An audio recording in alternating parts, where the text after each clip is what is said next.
El trabajo en esta etapa de 45 y 65 años. Muchas personas piensan que cuando estás en los 45 años ya estás pasado a la colina, por así decirlo, en términos de tu trabajo. En cierto punto es verdad que las personas que llegan a esta etapa, obviamente sus conocimientos van a estar un poco desactualizados porque no han estado en universidad y claramente no van a ser tan vitales como jóvenes.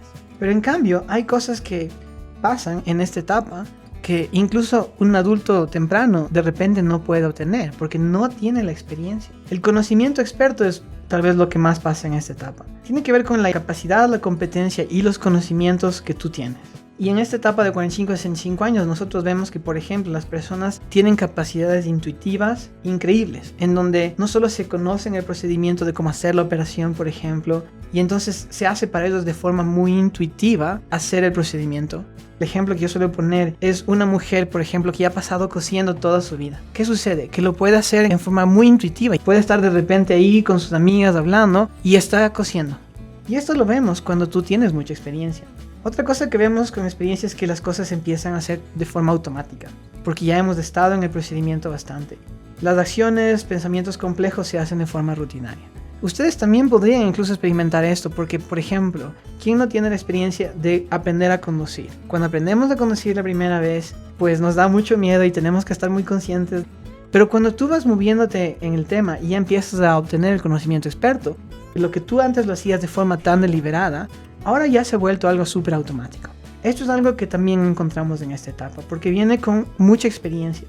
Algo que también es de esta etapa es el conocimiento estratégico.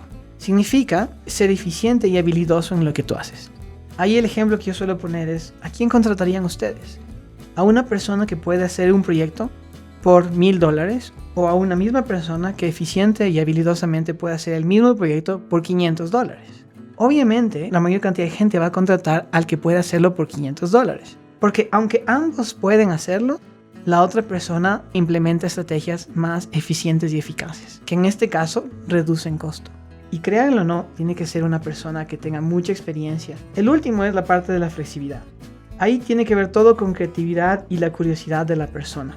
Y lo que sucede al principio, y esto ustedes probablemente experimentaron, es que al principio aprendemos en dónde, aprendemos en aulas, con profes que nos hablan. Pero a la final no estamos haciendo nada con nuestras manos, ni siquiera ustedes que son psicólogos están viendo pacientes. ¿Qué sucede con las personas que en cambio ya tienen suficiente edad y experiencia?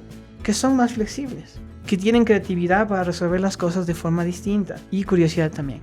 El caso que yo pongo aquí muy increíble, y de hecho esto se aplica mucho a esta edad, es el caso de un accidente de avión que hubo, en donde el piloto estaba saliendo de Nueva York y un montón de aves se le metieron en las dos turbinas, se rompieron. Esto salió incluso en los periódicos. ¿Qué hizo él? Él no podía volverse al aeropuerto y decidió amerizar en el Hudson River, en el río Hudson de Nueva York. Como era un río, obviamente no es lo mismo que chocarse contra tierra, y por hacer el pensamiento tan flexible, nadie murió ese día. Y el capitán, que se llama Sully Sullenberg, gracias a su inmensa experiencia, pudo en 1 minuto y medio que pasó este accidente mostrar una increíble flexibilidad, una creatividad de cómo resolver esto nuevo que nunca había pasado. Este evento era tan raro que nunca había ocurrido en la historia de la aviación. Una cosa que quiero dejar clara es la idea de experiencia versus edad. No es lo mismo tener edad que tener experiencia. No es lo mismo para nada tener 20 años trabajando y tú haces un trabajo súper repetitivo que no te ha permitido crecer como persona, que en cambio ser un jefe de empresa o ser un jefe de división o ser un jefe de departamento en donde tú tienes que desarrollar estas habilidades gerenciales, si se puede decir de cierta forma. No hay una garantía de que las personas que tienen 60 años van a tener estas habilidades de ninguna forma ni nada de esto. Pero en cambio, sí es importante entender que las personas pueden desarrollar esto. Y ahí es donde viene la dicotomía. De repente en la forma en que ustedes resuelven tareas. Bueno, he aprendido yo que a veces tenemos tantas tareas que no hago esta tarea porque me vale 1%, pero hago esta otra tarea en la otra clase que me vale 15%. No es que estoy haciendo algo malo, estoy estratégicamente haciendo lo mejor que puedo hacer con el tiempo que tengo. Es importante que ustedes entiendan estos conocimientos porque se van a dar ya después en las etapas de desarrollo.